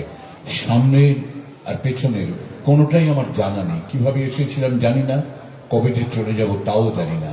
শুধু মাঝখানের সময়টুকু আমাদের নিজেদের, সেটা যেন ভালো করে রাখতে পারি। তাও বারবার যখন মনে হয় সবই মায়া, সবই মায়া, তখন একটু মন কেমনই করে। তবু এই কবিতাটি শুনুন, সবই মায়া। কৃষ্ণ বললেন, অর্জুন, চোখের সামনে যা দেখছো সবই মায়া, কিছুই সত্যি নয়। আঘাত করো, আক্রমণ করো, সেটাই তোমার কাজ। অর্জুন ধনুকে তীর স্থাপন করলেন, লক্ষ্য স্থির করলেন, তারপর মহাভারত। ধনকুবের এক ব্যবসায়ীকে পুলিশের বড় কর্তা বললেন, আপনি ভেজাল দিন তো, ভেজাল দিন, লোকে পঙ্গু হোক, টেসে যাক, ঘাবড়াবেন না। আরে মশাই, স্ত্রী পুত্র কি কার মহাভারত পড়েননি? আপনি আপনার কাজ করে যান, ডাইনে বায়ে পয়সা কামান, আমাদের ভাগ দিন, সবই মায়া। ব্যবসায়ীটি সেক্রেটারিকে ডেকে বললেন, প্রোডাকশন বাড়াও, প্রোডাকশন বাড়াও, সাইমultaneously ভেজালের পার্সেন্টেজটাও বাড়িয়ে যাও। ওটাই তোমার কাজ, বাকিটা আমি সাল্টে নিচ্ছি, ও কাজটা আমার, বুঝলে? সবই মায়া। পার্বতী বললেন মহাদেবকে, দেবাদিদেব, মানুষের পৃথিবীতে বড় কষ্ট, বড় অভাব। মহাদেব বুক ভর্তি করে ছিলিম একটা টান লাগালেন, তারপর বললেন, কষ্ট না থাকলে মানুষগুলো কিছু দেবতা হয়ে পড়বে গো, তখন এই সাধের স্বর্গরাজ্য ছাড়খাড় করে ছাড়বে। ও মানুষদের কষ্টে থাকাটাই দরকার, কষ্টে থাকাটাই ওদের কাজ। পারু, তোমার 3টে চোখ একটু বেশি বেশি দেখে ফেলছো, এক কাজ করো, 3টেই বন্ধ করে রাখো। পারু, স্বপ্ন দেখো, সারাদিন সারা রাত শুধু স্বপ্ন দেখো, তোমার সেটাই কাজ, আর বাকি সবই মায়া। মন্ত্রী বললেন অফিসারকে, আরে গালা গালা ফাইল রোজ কেন পড়ান আমার টেবিলে? কি মনে করেছি কি মন্ত্রী বলে আমি রোবট নাকি?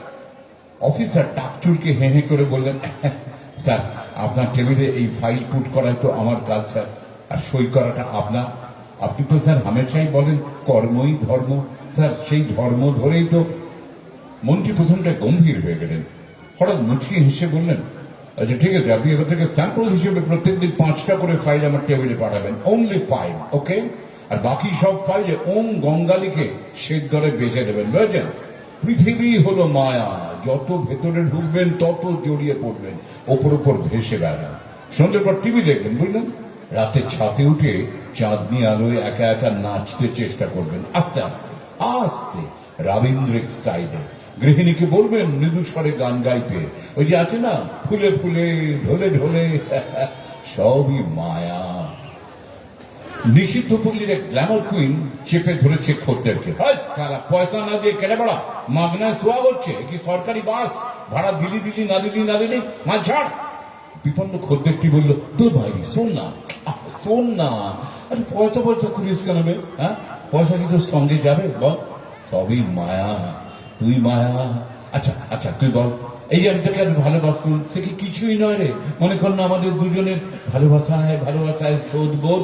ওরে মিনসে হুঙ্কার ছেড়ে গ্ল্যামার কুইন কলার চেপে ধরলো খদ্দেরের। তারপর খদ্দেরের পকেটে শটান হাত চালিয়ে বের করে আনলো টাকার তোড়া। টাকাটা ব্লাউজের মধ্যে চালান করে মুখের উপর বললো, আচ্ছা পয়সার দরদ কেন বে তোর? হ্যাঁ, পয়সা কি তোর সঙ্গে যাবে? সবই তো মায়া বে, তুই মায়া, তোর পয়সা মায়া, তোর বাপ মায়া, তোর 14 পুরুষ মায়া। থাক চালা, মারলো লাথি, খদ্দের পালালো।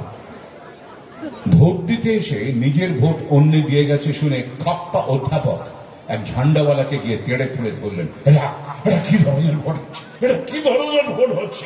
এটা কি ফাজলামো হচ্ছে? ঝান্ডাওয়ালা ছেলেটি পকেট থেকে প্যাকেট বের করে একটা ফিল্টার সিগারেট ধরালো, তারপর বলল, ভাইজান মেজমশাই, ভাইজান এই বসে এত লোক কেন? ঘাটের দিকে 4 পা বাড়িয়ে এখনো ভোট দেবার লোক? মহাভারত দেখেননি? গীতা পড়েননি? শ্রীকৃষ্ণ কি বলেছে? বারবার বলেছেন, প্রতি চ্যাপ্টারের নামটা করে বলেছেন, মায়া মায়া মায়া, সব মায়া। এই পৃথিবী মায়া, আপনি মায়া, আর আপনার ভোটটাও মায়া। नहीं hello hello hello check hello check hello hello hello hello আমি দুটো ছোট্ট কবিতায় যাই। আমাদের যখন আমরা একসঙ্গে ভাই বোন একসঙ্গে যৌথ পরিবারে বাস করতাম, সেরকম সময়ে কাকাতুতো ভাই, জেঠতুতো ভাই, বোনরা একসঙ্গে থাকতাম, এবং এখন সেটা কমে আসছে, প্রায় নিউক্লিয়ার ফ্যামিলিতে আমরা চলে যাচ্ছি। তো সেরকম সময়ে ছেলেমেয়েরা রাত্রের দিকে ঘুমোতে যেতে একটু দেরি হতো, তো একজনের উপরে দায়িত্ব থাকতো, বয়স্কা বা বয়স্ক মহিলা বা দাদু দিদা ঠাকুমা পিসিমা, তাদের উপরে, যে তাদেরকে গল্প বলিয়ে ঘুম পাড়ানো। আবার গল্প শুনতে শুনতে ছেলেমেয়েরা আবার জেগে উঠতে, বেশি করে ঘুম আসতো না। সেরকম একটি কবিতা লিখেছেন এখনকার কবি বিশ্বভারতী অধ্যাপক সমেন্দ্র ভৌমিক, তার একটি কবিতা, ছোট্ট। টুক করে যেই ডুব দিল সেই চাঁদ, ঝুম ঝুম ঝুম রাত্রি নিঝুম, জ্যোৎস্নার আবার বাঁধ, হাড়ে হাড়ে হিম ঠোকাঠুকি, মন খুব চন্ন, ঠান্ডি তখন গল্পে বেরোয় শাল সেগুনের বন। তারপর কি গো, তারপর সেই হালুমটা হলো ঢেউ, নদী বানলো জিটি রোড, আর পাহাড়টা হলো ঢেউ, এবং অতকিম মেঘ বানলো চাকুম চুকুম মস্ত আইসক্রিম। তারপর কি গো, তারপর তুমি পরের টুকুটা বলো, চলো না ঠান্ডি জঙ্গলে ফিরে চলো। অমনি তখন ঠান্ডি ডাকেন, আয় হনুমানু আয়। উলি কুটি ফুটি গুলি ছুটি ফুটি দাঁড়ালো বারান্দায়, ঝিমু ঝিমু ঝিমু চোখে সব পার, ঝুপ করে নামে ঘুম। ফুঁ করে চাঁদ কি দেয়, আর বাড়ি হয় নিচ্ছুম। আরেকটি ছোট্ট কবিতা কবি দেবী রায়ের মা। মা একটা খুব ক্ষুদ্রতম শব্দ, কিন্তু তার অনুভূতির ব্যাপ্তি অনেক। জসীমউদ্দিনের যেমন পল্লী বাংলার মা আমরা জানি, সেরকম এই ছোট্ট কবিতা মাকে নিয়ে। মা কোলের উপর খোলা রামায়ণ, উদাস চোখে ভারী চশমা। মা চোখ একবার রামায়ণের পাতায়, আর একবার ওই দূরে দামাল নাতনি টলমল পায়, খোলা গেট বেরিয়ে না যায়। মা বড়টি, বেশ বড়, গিয়েছে বিদেশে, চিঠিও আসেনি মাসাধিক কাল। মা চোখে কি বালি, দৃষ্টির ঝাপসা, সামনে যা কিছু সব অস্পষ্ট ধোঁয়া। এর মাঝে দামাদ নাতনি দৌড়ে এসে কোলে ঝাঁপায়। মা চোখের জল গড়িয়ে পড়ে রামায়ণের হলুদ পাতায়।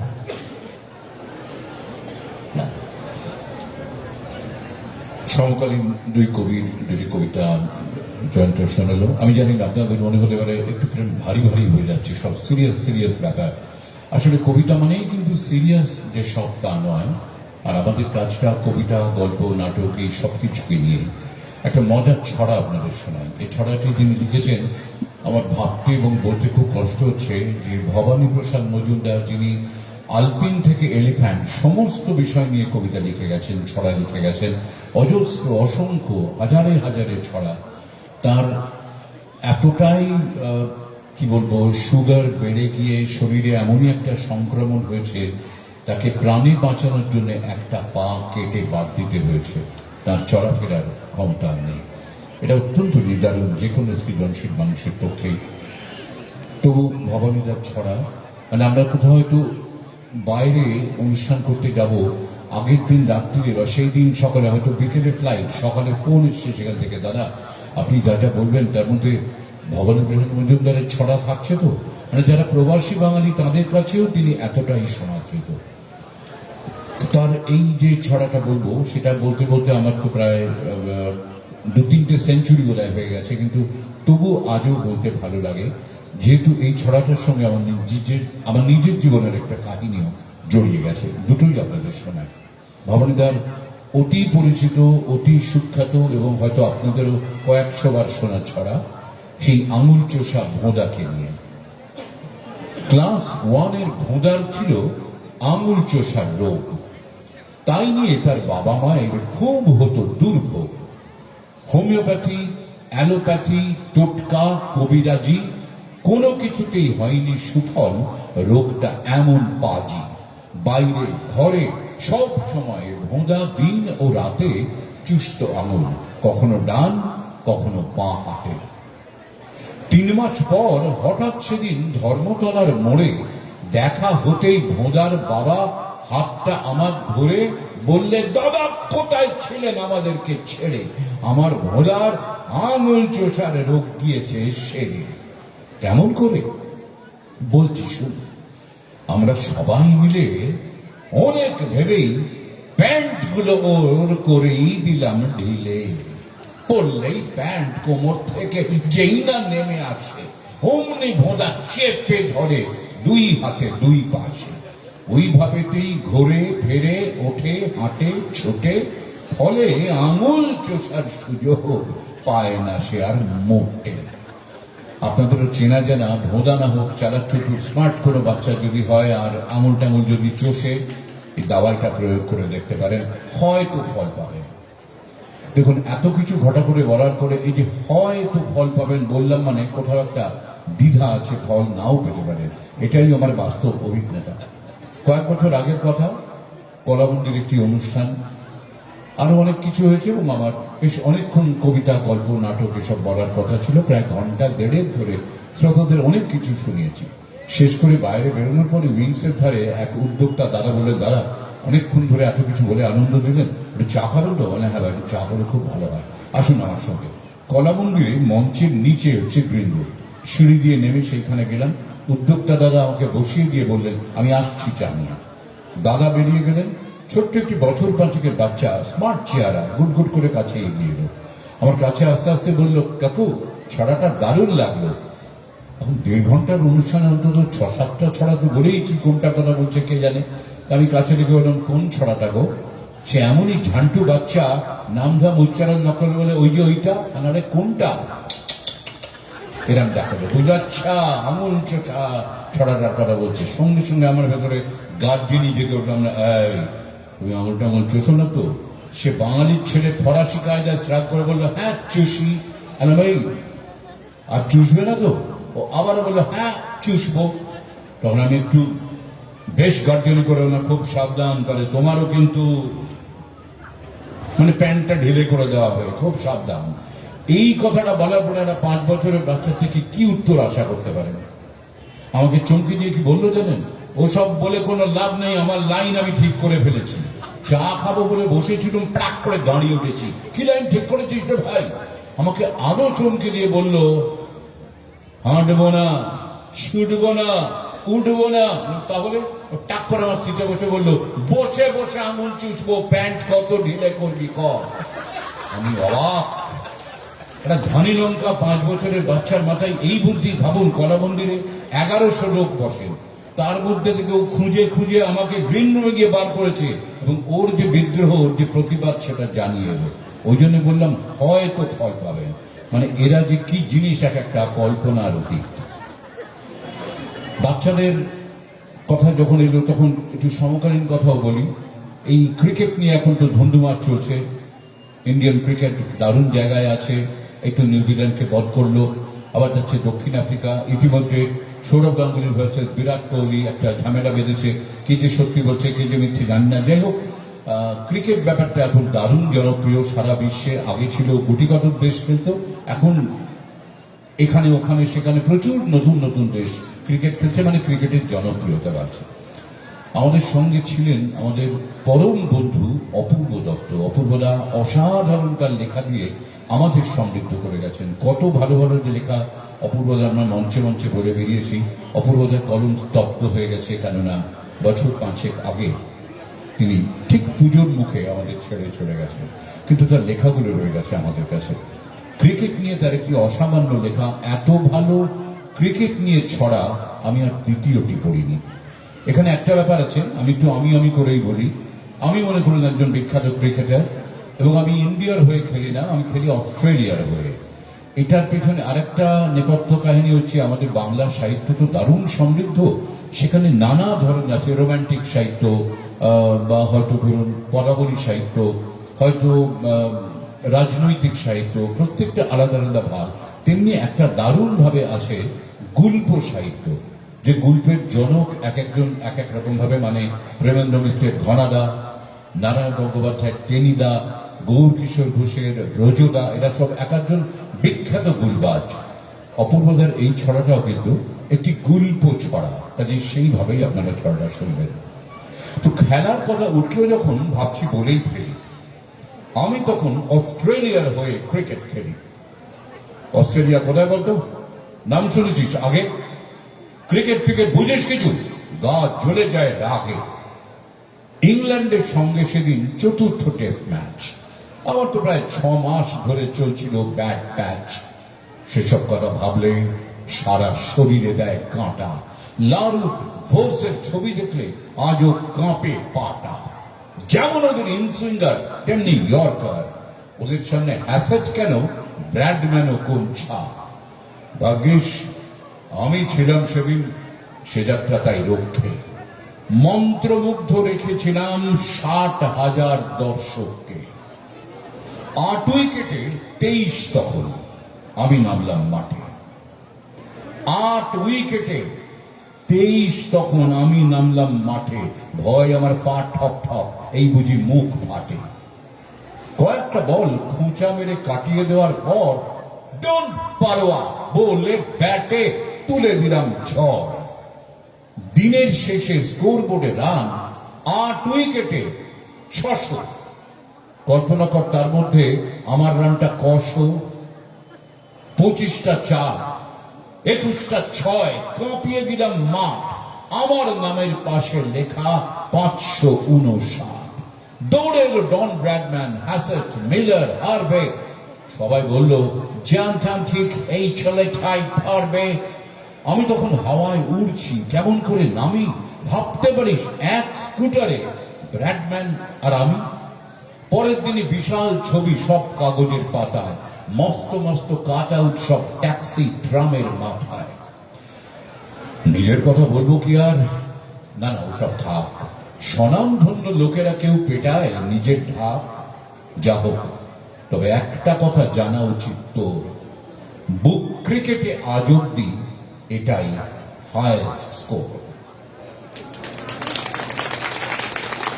ক্রিকেটের সমস্ত শর্ত মেনে এমন সুন্দর একটি ছড়া অপূর্বদা আমাদের উপহার দিয়ে গেছেন।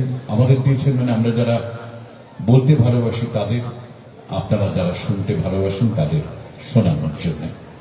ক্রিকেট থেকে আমি একটু ফুটবলে যাই। দুর্ভাগ্যের বিষয় সুনীলমল বসুর কবিতা বই এখন আর পাওয়া যায় না।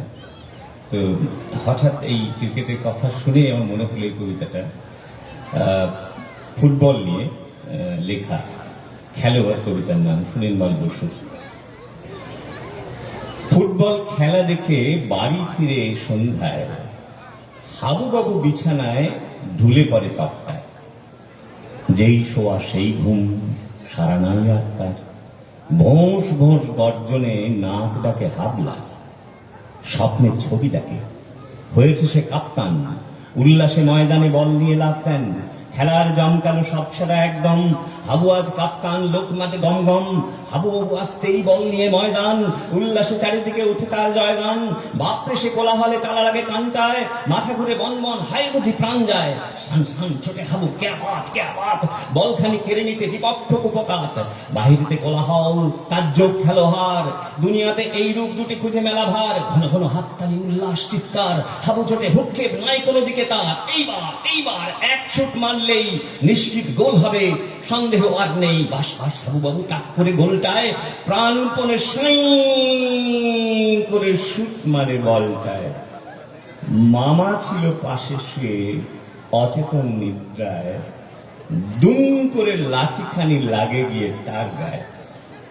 আঁকিয়ে মামাটার জেগে উঠে তারপর, কান ধরে হাবলার পটাপট পটাপট।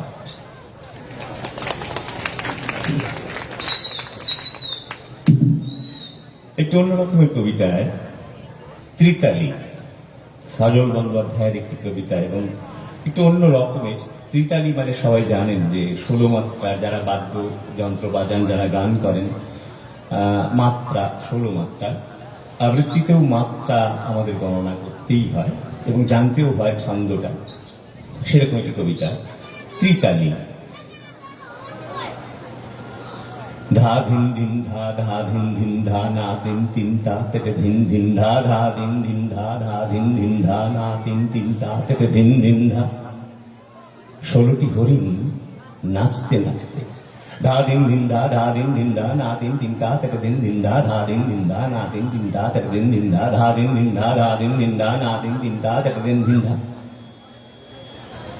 পাথরগুড়ি পার হয়ে, শহরতলি পার হয়ে 16টি হরিণ ধা দিন ধিন ধা ধা দিন ধিন ধা না তিন তিন তা তেটে দিন ধিন ধা ধা দিন ধিন ধা ধা দিন ধিন ধা না তিন তিন তা তেটে দিন ধিন ধা ধা দিন ধিন ধা ধা দিন ধিন ধা তিন তা তেটে দিন ধিন ধা ধা দিন ধিন ধা ধা দিন ধিন ধা না তিন তিন। সামনে রোদ্দুর, চারদিকে গাছপালা, আর সেই 16টি হরিণ ধা দিন ধিন ধা ধা দিন ধিন ধা না তিন তিন তা তেটে দিন ধিন ধা ধা দিন ধিন ধা ধা দিন ধিন ধা না তিন তিন তা তেটে দিন।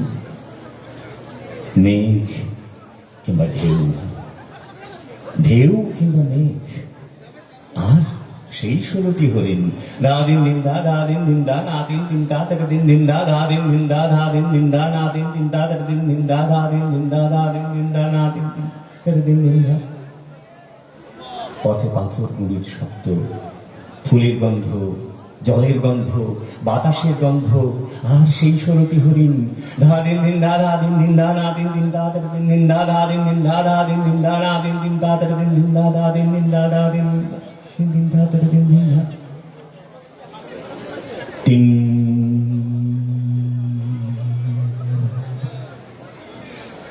টিং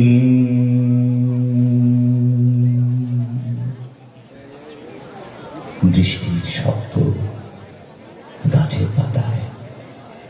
ধা দিন দিন দা ধা দিন দিন দা না দিন দিন দা তেরে দিন দিন দা ধা দিন দিন দা ধা দিন দিন দা না দিন দিন দা তেরে দিন দিন দা। তার তলায় নাচতে নাচতে সেই 16টি হরিণ। ধা দিন দিন দা ধা দিন দিন দা না দিন দিন দা তেরে দিন দিন দা ধা দিন দিন দা ধা দিন দিন দা না দিন দিন দা তেরে দিন দিন দা ধা দিন দিন দা ধা দিন দিন দা না দিন দিন দা দিন দিন দা ধা দিন দিন দা ধা দিন দিন দা না দিন দিন দা তেরে দিন দিন দা।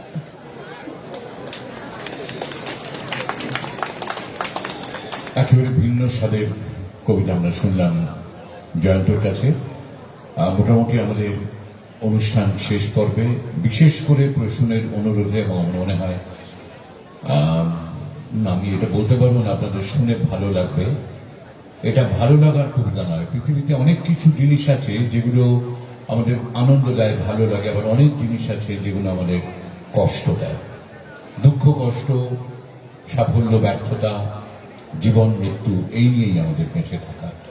শুভ দাশগুপ্তের এই কবিতাটি আমি ওই অ্যালবামে তো বললাম, ভয় কিসের অ্যালবামে বলেছিলাম, কিন্তু আমি পারতপক্ষে এটা কোনো অনুষ্ঠানে বলতে চাই না, কারণ এটা মানুষকে কখনো কোনো আনন্দ দেয় না বলে। তো দেখুন শুনে কেমন লাগে। আবারও বলছি, এই লেখাটি আমার কাছে এক্ষুনি ছিল না। কাল রাত্রে যখন প্রচন্ডের সঙ্গে ফোনে কথা হচ্ছিল, বললো আপনার কোনো চিন্তা নেই, আমার কাছে বই আছে, আমি বই নিয়ে চলে আসবো। ও একেবারে সুন্দর করে বাঁধানো বইটি এনে আমার কাছে তুলে দিয়েছে, যার ফলে এই কবিতাটা আপনাদের শোনাতে পারছি।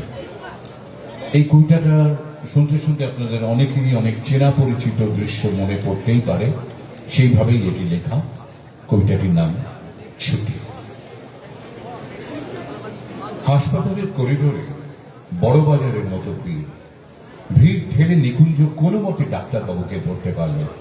ফাঁসির আসামির মতো বিপন্ন বিধ্বস্ত নিকুঞ্জ মরিয়া হয়ে ডাক্তারবাবুর হাত দুটো চেপে ধরল। কিছু একটা করুন স্যার, স্যার কিছু একটা করুন। আর 4 দিন হয়ে গেল আমার ছোট্ট মেয়েটা ওই নোংরা বারান্দায় পড়ে আছে স্যার। বড় ডাক্তারবাবু বিরক্ত হলেন। চারপাশে ভিড় করা হবু ডাক্তারের দল হই হই করে উঠল। কি করছেন কি? পছাড়ুন, পছাড়ুন, স্যারকে জেনে নিন। বেড সিট এসব ডাক্তারবাবু দেখার কথা না, আপনি আসল জায়গা যান, যান এখান থেকে যান।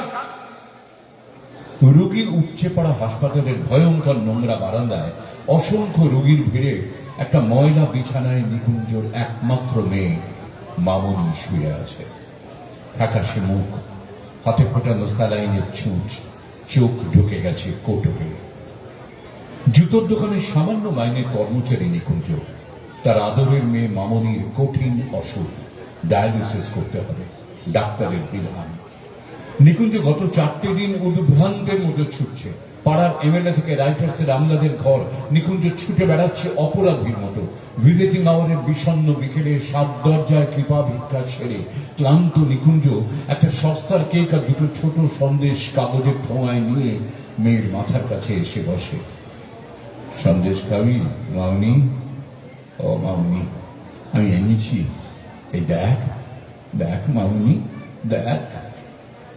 যেন কোন গভীর অতল থেকে ক্ষীণ স্বরে মেয়ে বলে, বাবা আমার ছুটি কবে হবে বাবা, আমি কবে বাড়ি যাব বাবা। এইটুকু বলতে বলতেই মেয়ে ঝিমিয়ে পড়ে। নিকুঞ্জ মেয়ের মাথায় হাত বোলায়, সন্দেশটা খেয়ে নে, সন্দেশটা খেয়ে নে মা। সন্দেশ খাবো না বাবা, আমি আঙুর খাবো। ওই যে ওই ঘরের ভেতরে দেখো, ওই বিছানায় লাল ফ্রক পরা মেয়েটা রোজ আপেল খায়, আঙুর খায়, আমি আঙুর খাবো বাবা। নিকুঞ্জ ভেতরের হল ঘরে বিছানায় শুয়ে থাকা ফুটফুটে মেয়েটিকে দেখে, তারপর ধীরে ধীরে বলে, আচ্ছা মা, আচ্ছা, কাল আমি নিয়ে আসবো আঙ্গুর, আজ সন্দেশটুকু খেয়ে নে মা। পাড়ার এমএলএ দয়ালু হাতে চিঠি দিয়েছেন মন্ত্রীর সিএ কে, মন্ত্রী চিরকুট পাঠিয়েছেন আরেক আমলাকে, আমলা নোট পাঠিয়েছেন হাসপাতালের সুপারকে। কিন্তু গত কদিনে নিকুঞ্জ সমস্ত উদ্বেগ উৎকণ্ঠা তুচ্ছ করে সে নোট এখনো গিয়ে পৌঁছয়নি হাসপাতালে।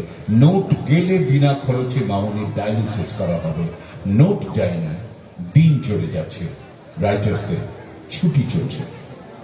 গরিব নিকুঞ্জ সারাদিন জুতোর দোকানে মানুষের পায়ে জুতো পরায়, অন্য মনস্ক, কাজে ভুল হয়ে যায় বারবার, মালিক ধমক লাগায়। এক একটা নধর পায়ে জুতো পরাতে পরাতে নিকুঞ্জের ইচ্ছা হয় পয়সাওয়ালা খদ্দেরের পা দুটো চেপে ধরে বলে, স্যার আমার একমাত্র মেয়েটা পয়সার অভাবে হাসপাতালের নোংরা বারান্দায় একা পড়ে রয়েছে স্যার, তার চিকিৎসা হচ্ছে না, দিন না স্যার কয়েক হাজার টাকা, আমি সারা জীবন আপনার গোলাম হয়ে থাকবো স্যার। কিন্তু এসব কোনো কথাই বলা হয়ে ওঠে না নিকুঞ্জর। কাজের ফাঁকে ফাঁকে শুধু দীর্ঘশ্বাস পড়তে থাকে। দুটোর সময় ছুটি নিয়ে কলকাতার ডাকসাইটে জ্যাম ডিঙিয়ে অসংখ্য মানুষের ভিড় এড়িয়ে নিকুঞ্জ রাইটার্সের দোতলায় পৌঁছয় হাঁপাতে হাঁপাতে। কেরানি বাবুটির টেবিলের সামনে দাঁড়ায় নিকুঞ্জ চোরের মতো। বাবুটি তাকে দেখে বলেন, আজ তো আর হবে না দাদা। কেন কেন স্যার? জানেন না, নাগাল্যান্ডের পশুপালন মন্ত্রীর মৃত্যুতে আজ আমাদের হাফ ছুটি ঘোষণা করা হয়েছে। ও তাহলে কি কাল? কাল কাগজ পড়েন না নাকি? প্রাক্তন প্রধানমন্ত্রীর মৃত্যুতে কাল তো আমাদের পূর্ণ দিবস ছুটি। ও তাহলে কি পরশু? নিকুঞ্জ ব্যস্ত হয়ে ওঠে, আরে মশাই পরশু তো শনিবার, তারপর রোববার, আমি কাজ করুন একেবারে সোমবারে আসুন। সোমবার? সোমবার মানে আরো চারটে দিন। নিকুঞ্জকে কেউ যেন ঢেলে ফেলে দেয় অথই সমুদ্রে। তলিয়ে যেতে থাকে নিকুঞ্জ, তলিয়ে যেতে যেতে বারবার তার কানে ভেসে আসে মামুনির ক্ষীণ কণ্ঠস্বর, বাবা আমার ছুটি কবে হবে বাবা, কবে আমি বাড়ি যাব বাবা। হঠাৎ নিকুঞ্জর মাথায় আগুন জ্বলে ওঠে। দুর্বল অভুক্ত শীর্ণ শরীরে হঠাৎ যেন জেগে ওঠে ভয়ঙ্কর তেজ। রাইটার্সের বারান্দা দিয়ে ছুটতে থাকে নিকুঞ্জ, ভিড় টপকে দরজা দিয়ে বাইরে এসে ছুটতে থাকে। ছুটতে ছুটতে সোজা গিয়ে নিকুঞ্জ ঢুকে ডালসে পাড়ার প্রাচীন এক বন্দুকের দোকানে। আগুন জ্বলছে তখন নিকুঞ্জর মাথায়। ধূমকেতুর মতো দোকানে ঢুকে নিকুঞ্জ চিৎকার করে বলতে থাকে, আমাকে একটা বন্দুক দিন তো, আমাকে একটা বন্দুক দিন, যাতে হাজার হাজার গুলি একসঙ্গে বেরোবে। আমি সমস্ত প্রাক্তন নেতা মন্ত্রী কর্তাদের সব কটাকে একসঙ্গে গুলি করে মেরে ফেলবো, সব কটাকে একদিনে মেরে ফেলবো। তারপর সারা দেশে একদিনই রাষ্ট্রীয় শোক, একদিনই ছুটি। তারপরে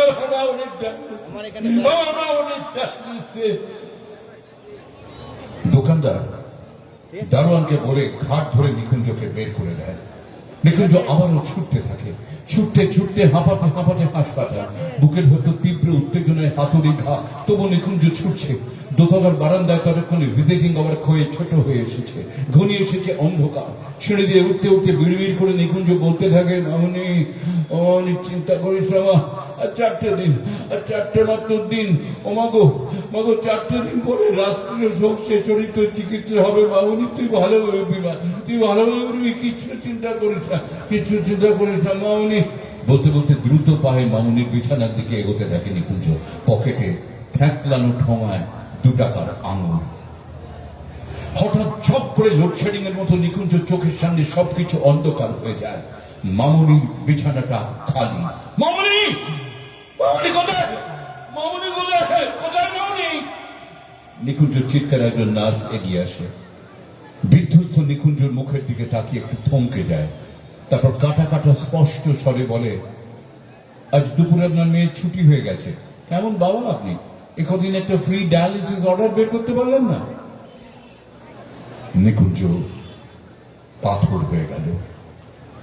পকেট থেকে আঙুলের থেঁতলে যাওয়া ঠোঙাটা বের করে শূন্য বিছানার সামনে দাঁড়িয়ে বিড়বিড় করে বলতে লাগলো, মামনি, ও মামনি, মামনি আমি আঙুর এনেছি মা। ও মামনি তুই আঙুর খেতে চেয়েছিলি, আমি আঙুর এনেছি মামনি, আমি আঙুর এনেছি। ও মামনি আমি আঙুর এনেছি মামনি, দেখ আমি আঙুর এনেছি মা। অনেক রাতে ভাড়া করা ম্যাথেডোরে একটা খাটিয়ায় মৃত মামুনিকে শুইয়ে দূর মফস্বলের বাড়ির পথ ধরে নিকুঞ্জ। ফেরার পথে ছুটন্ত ম্যাথেডোর ভ্যানে ঘুমিয়ে পড়া মামুনির মাথার কাছে একা নিকুঞ্জ, একা।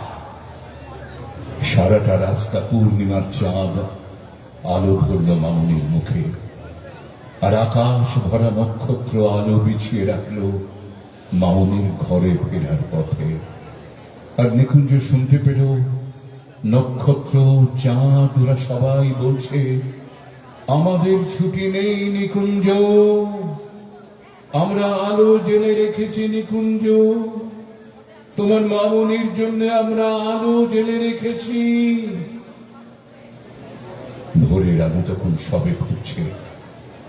ম্যাটেডোর ভ্যান এসে থামলো নিকুঞ্জর ভাঙা বাড়ির দরজায়। পাগলের মতো ছুটে এলো নিকুঞ্জর বউ, আমার মেয়েকে এনেছো, আমার মেয়েকে কলকাতার হাসপাতাল থেকে এনেছো, গাড়ি করে এনেছো।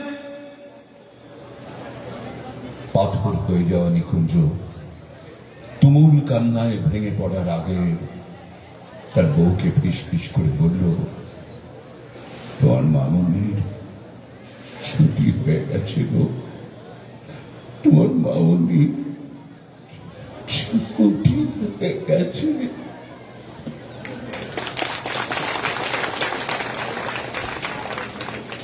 আজকে সবলা মেলায় আমরা তিনজনে, জয়ন্ত, নন্দিনী, আমরা তিনজনে কিছুটা সময় আপনাদের সঙ্গে কাটালাম। একটু বাংলা সাহিত্যকে নিয়ে বলা যায়, একটু গল্প, একটু কবিতা, একটু ছড়া নিয়ে। কেমন লাগলো আপনাদের বলুন? ভালো লেগেছে শুনতে? বুঝতে পারলাম না ঠিক কতটা ভালো লেগেছে।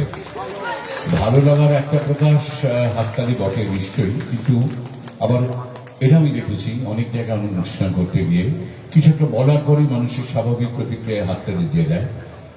এই ছুটি কবিতাটা যখন যেখানে যতবার বলেছি, যত মানুষই থাকুন না কেন, এটা শোনার পরে কিন্তু কেউ হাততালি দেননি। সেটাই কিন্তু একটা সবচেয়ে বড় পুরস্কার বলে আমার মনে হয়েছে। ওটাই মানুষের, যারা সেখানে ছিলেন, তাদের একেবারে সঠিক অভিব্যক্তি। এরকম একটা ঘটনা সম্মুখীন হওয়া বা এ ধরনের একটা কবিতা শোনার পরে তাকে তারিফ করার জন্য নীরবতাটাই যথেষ্ট, করতালির প্রয়োজন পড়ে না। আবার ইচ্ছে রইল কখনো যদি সুযোগ পাওয়া যায় আমাদের এ বঙ্গ ভাণ্ডারে তব বিবিধ রতন, সেই রত্নরাজি থেকে কিছু কিছু তুলে নিয়ে এসে আপনাদের সামনে পরিবেশন করা। যেরকম আমরা প্রায়শই যখনই মঞ্চে উঠি তখনই চেষ্টা করি বাংলা সাহিত্যের মণিমুক্ত আপনাদের কাছে পৌঁছে দেওয়ার জন্য। নিশ্চয়ই আবারও কখনো আমাদের দেখা হবে। সবার মেলা আজকে সবে শুরু হলো, আগামী কয়েকদিন নানা রকম ভাবে। প্রথম দিন মেলার সব কটা স্টল তৈরি হয়ে ওঠে, না থেকে এসেছি, এখনো ঠুকঠুক করে আওয়াজ করছে কোথাও কোথাও। সমস্ত স্থলে যারা পসরা নিয়ে এসেছেন আপনারা নিশ্চয়ই দেখবেন যে তারা কি সুন্দর সুন্দর কাজ করেছেন। অবশ্যই কেনাকাটা কিছু করবেন যাতে তাদেরও এই মেলাটা সার্থক বলে মনে হয়। তার সঙ্গে এই সাংস্কৃতিক অনুষ্ঠান সেটাও যেন খুব সুন্দর করে হয়। আমাদের কাছে সবচেয়ে আনন্দের ব্যাপার এই যে এতদিনের একটা বন্ধ সময়ের পরে আমরা আবার ঘর থেকে বেরোতে পেরেছি আপনাদেরই আমন্ত্রণে। আবারও এই অনুষ্ঠান মঞ্চে এসে আপনাদের সামনে অনুষ্ঠান করতে পারছি। তবে আমরা কথা বলতে গেলে মাস্ক পরে থাকলে ভালো করে শোনা যাবে না, তাই এইটুকু সময়ের জন্য মাস্ক খুলতে বাধ্যই হয়েছি বলতে পারেন। নামতেই কিন্তু মাস্ক আবার পরে নেব। আপনারাও দেখছি বেশিরভাগ মানুষ মাস্ক পরে আছেন, এটা গুড সাইন। নিরাপদ থাকার দায়িত্ব কিন্তু আমাদের প্রত্যেকের। নিরাপদ নিজে থাকা, আমার কাছের মানুষেরও নিরাপত্তা সুনিশ্চিত করা। সরকারি বিধিনিষেধ যা আছে আমাদের কিন্তু এখনো মেনে চলতে হবে। করোনা নিষ্ক্রান্ত হতে না হতেই আবার একটা অমিক্রণ এসেছে, এখনো বিভ্রান্তির জায়গায় আছি। সেটা কতটা মারাত্মক, কতটা ক্ষতি করতে পারে, নানা জনে নানা কথা বলছেন। মার্কিন যুক্তরাষ্ট্রের সরকারের যিনি সবচেয়ে বড় স্বাস্থ্য উপদেষ্টা স্বামী, তিনি বলছেন অমিক্রণ নিয়ে কিন্তু আমরা এখনো কোনো স্থির সিদ্ধান্তে পৌঁছতে পারিনি। ল্যাবরেটরিতে পরীক্ষা চলছে, কিন্তু সাবধান আমাদের থাকতেই হবে। দেখুন, জীবনের চেয়ে বড় তো কিছু নয়। আমরা যাতে সবাই ভালো থাকি, সুস্থ থাকি, সেই ইচ্ছে আমাদের প্রত্যেকের থাকে। আর আমরা যেন সবাই সে ব্যাপারে সচেতন থাকি, নিরাপদ থাকি। ভালো থাকবেন সবাই। সবলা মেলার সার্থক হোক। আপনাদের প্রত্যেকের জীবনে সুখ, শান্তি, সমৃদ্ধি অটুট হয়ে থাক। ধন্যবাদ, নমস্কার। কাটোয়াবাসীকে ধন্যবাদ, যারা এতক্ষণ আমাদের সহ্য করলেন, তাদেরকে সকলকে ধন্যবাদ। ভালো থাকবেন সবাই, সুস্থ থাকবেন। সতীনাথদা যেটা বললেন যে একটু এই সময়েও একটু নিজেরা নিজেদের পরিবারকে যত্ন নেবেন। ভালো থাকবেন, কাটোয়াবাসী ভালো থাকুক, হৃদয়ে থাকুক, তাই তো? ভালো থাকবেন সবাই, দেখা হবে।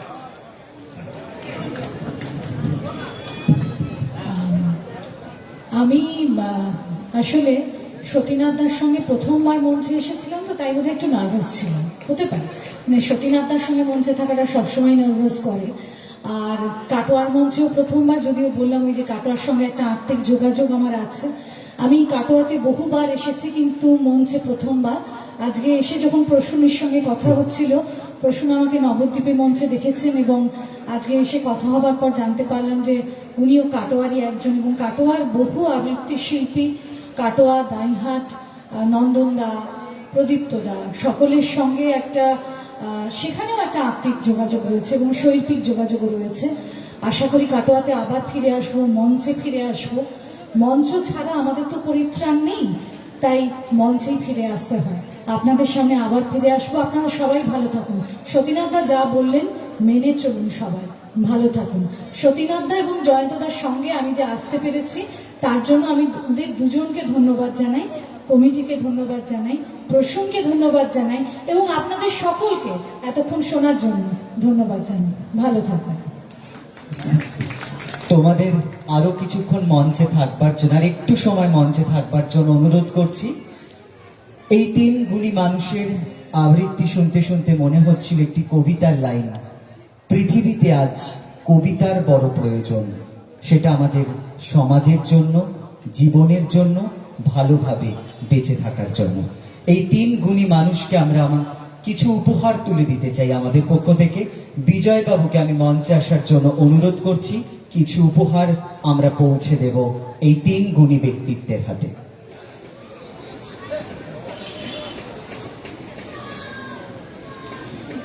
প্রথমে আমরা পুষ্পস্তবক এবং স্মারক। প্রথমে চলে যাই সতীনাথদার কাছে, সতীনাথ মুখোপাধ্যায়ের কাছে। পুষ্পস্তবক এবং স্মারক প্রদান করলাম মেলা কমিটির পক্ষ থেকে, জোরে একটা করতালি চাই। এরপর চলে যাব জয়ন্তদার কাছে। পুষ্পস্তবক এবং স্মারক পৌঁছে দিচ্ছি জয়ন্তদার হাতে, জোরে একটা করতালি চাই। অনেক মানুষ আছেন। এবারে পৌঁছে যাব নন্দিনীদির কাছে, নন্দিনী লাহাসম। এই সময়ের একজন বেশ জনপ্রিয় আবৃত্তিকার। অনেক শুভেচ্ছা, ভালোবাসা এবং শ্রদ্ধা তোমাদেরকে। খুব ভালো থেকো, সুস্থ থেকো, কবিতা তোমাদের কণ্ঠে বাস করুক, এটুকুই বলবার। আর ধন্যবাদ জানাই